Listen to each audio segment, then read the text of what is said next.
say hello to the new SwimOutlet.com. Enhanced navigation, larger, higher resolution imagery, more filtering and search capability so you can find what you need faster. As always, low price guarantee and free shipping on $49. The redesigned SwimOutlet.com. Dive in, say hi.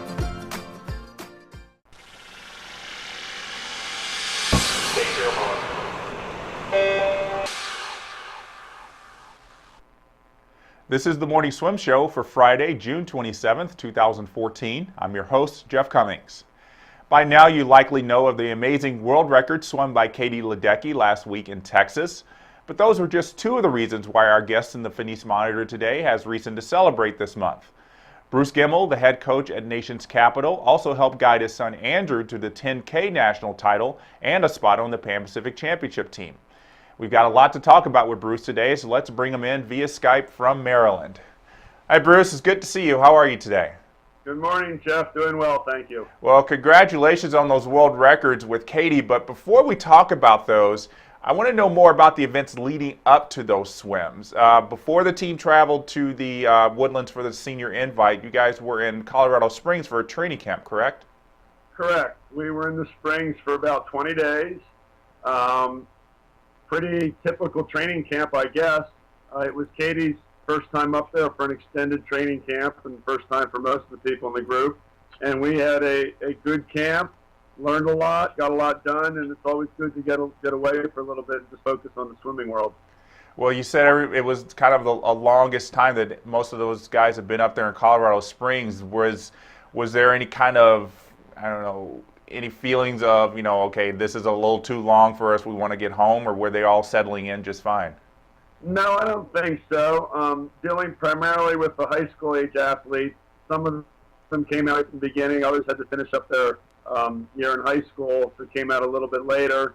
We eased into it gradually with those athletes that were going to be there for the whole time, and they adapted quite well. I got a chance to spend some time looking at some details that we might not get a chance to every day back at home. Was there any indication at all during this training camp that world records were going to be possible from Katie? I wouldn't have said world records probably, but Katie was obviously happy and invested in the training. By all appearances, she was 100% healthy. She hadn't raced in a while. So when Katie's healthy, happy, and hasn't raced in a while, usually we get some pretty good results. Yeah, well, pretty good, I think, is putting it mildly. Give us a set that she did that you think might have helped her at the training camp to get those world records. Not anticipating the question, Jeff. I don't have a specific set, maybe. We certainly do a lot of hundreds, either consecutively, active rest, on the watch type of thing, where she's pretty consistently holding a minute point, plus or minus maybe half a second. And, the 800, you string together 8 of those, and it ends up being a pretty good swim.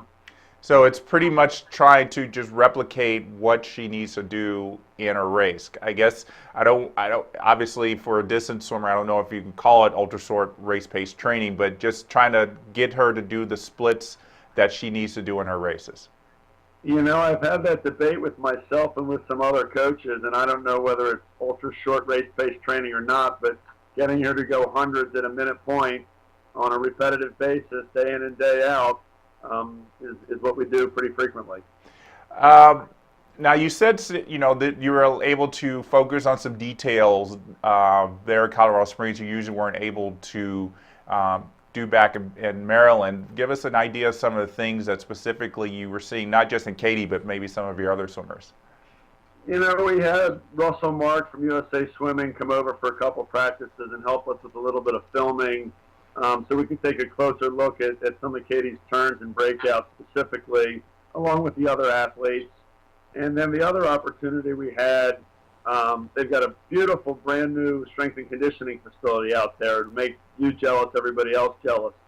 And just having access to that throughout the day, we were able to go down there and spend some time with recovery and release type things that I think just eased the transition from one practice to the next and made it work pretty well. Well, let's get down to Texas. 15:34:23 in the 1500 last Thursday, 8:11 flat in the 800 2 days later. Which of those swims impressed you the most? As far as which was the better swim, I think the 800 was probably the better swim. Now, I was maybe a little bit more prepared for what I was looking for in the 800 than in the 1500. The 1500, she dove in, and at about maybe the 400 or 500, Paul Silver from Marlins Raleigh came over to me and said, "What's the record in this?" And I sort of answered with 15:36 something, I think. And he went away and came back at about maybe the 800 or 900, maybe the 1,000, and said, "No, you better seriously figure out what the record is in this." So that was pretty exciting as far as that went. And then the 800, right from the get-go, out in 4:05.7, back in 4:05.3. That's a pretty well put together swim. So are you trying to get her especially in the 800, to do a negative split, or I guess even close to even splitting now? I think we all know that historically Katie has overswum the front half or even the front quarter of some of her races. So if I can get her to just tame that down a little bit, she seems to have a pretty big back half, or a better back half than when she overswims the front of it. Well, all the focus obviously was on Katie at the meet, and I suppose rightfully so, but in your mind, how did the rest of your team do in Texas? They swam real well. We have some others that are either a little younger or not the same experience or background that Katie has. And they swam real well, maybe just off the radar screen, but they're putting together some good things. Like always, I think everybody reacts a little bit different to the altitude training. Some of them came down from altitude, hit the ground running. Others, I think it took them a few days to get into the racing at sea level. Yeah, it always is that couple of days where everybody's in a little bit of flux. You don't know exactly, your body doesn't know exactly where it is. Just to get back to Katie real quick, did you get any indication during the warm-up, the day of the 1500, that maybe not world record, but that something special was about to happen? We were doing some pace work in warm-up, and I had to slow her down and remind her that, pace was not, sub-30 for her 50s. But that's not completely atypical for her. So I would not have said I really thought that we were going to be in that mid-15:30 range. Well, a week before that, at the 10K Open Water Nationals, your son Andrew won the 10K Open Water title, his second 10K title, and he got himself on the Pan Pac team. Throughout the race, he spent so much time in the back of the pack, and then in that final lap, he kind of made a big move forward and sprinted to the finish. I'm sure that was part of the plan, but how worried were you that he might not be able to make up ground and win the race? I'm not sure I was ever worried. Now, whether he was going to win the race or put the distance that he did between a lot of the rest of the field, I might not have been sure of that, but he has a tendency to be pretty good at conserving energy and swimming in the middle of the lead pack. He went by the feed station a few times, and I think a couple other coaches used the word loitering to me. They said he was just sort of loitering in the middle of the pack there. So, that's a good way for him to swim. Is there any talk of him maybe trying to use a different strategy for Pan Pacs and say, let's go for it right at the get-go? Or is this something that maybe he's going to continue to use when he's down in Australia? I think you always have to be ready to react to the race as it's presented. That's probably his most comfortable way to swim. He's over in Portugal right now for a World Cup 10K with a very, very extremely strong international field. And I'm sure that they will make him swim a little bit differently. And I think you have to be prepared to swim as the race presents itself in the open water. Yeah, that's the difference, major difference between pool swimming and open water swimming. You just have to, you can't say on the day, this is how I'm going to swim the race, because the race never turns out that way. And I'm sure he's going to get a lot of experience in Portugal, come back and learn a lot. Oh, yeah, he's taken the opportunity. He's finished with his collegiate swimming now. So the calendar opens up a little bit, and hopefully we'll have a chance to get some more international experience in the open water circuit. Well, you said now that he's done with college swimming, is he going to be putting a full focus on open water, or is there still going to be a balance between pool and open water swimming? You know, we've always felt that you could do pool and open water swimming. The sort of the tricky part was doing short course pool swimming in the collegiate season, long course pool swimming with the international season, and the open water. So now that the short course has gone away, which was certainly his least favorite of the three, you know, it'll probably be a balance with the pool, and more open water will be available. As I mentioned, obviously, you're a proud father, I'm sure, for watching him win that title. How do you separate being his coach and his father during workout or during a meet, if at all? Do you do that at all? You know, during a workout and during a meet, I think it's pretty easy. I have the coaching cap on, and he has the swimmer cap on, and you know, that's never been an issue. It's always sort of that gray area around the pool after practice, on the way to the hotel or from the meet, or type of thing that's a little trickier to balance. But during practice or during the competition itself, it's pretty much swimmer coach. Well, obviously for Katie, she's got 6 weeks to nationals.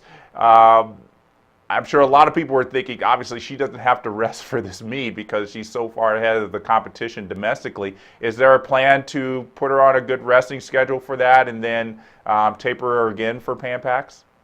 You know, we have to balance the nationals and obviously making the team, which has to be everybody's first priority because strange things always happen. And the fact that then we're going to race at Pan Pacs 2 weeks later against a strong international field. That, along with the fact that she's really got quite a few events to choose from, you know, we're going to be pretty cautious which ones we choose to race at the two meets, and we may not, in fact, race everything at both meets.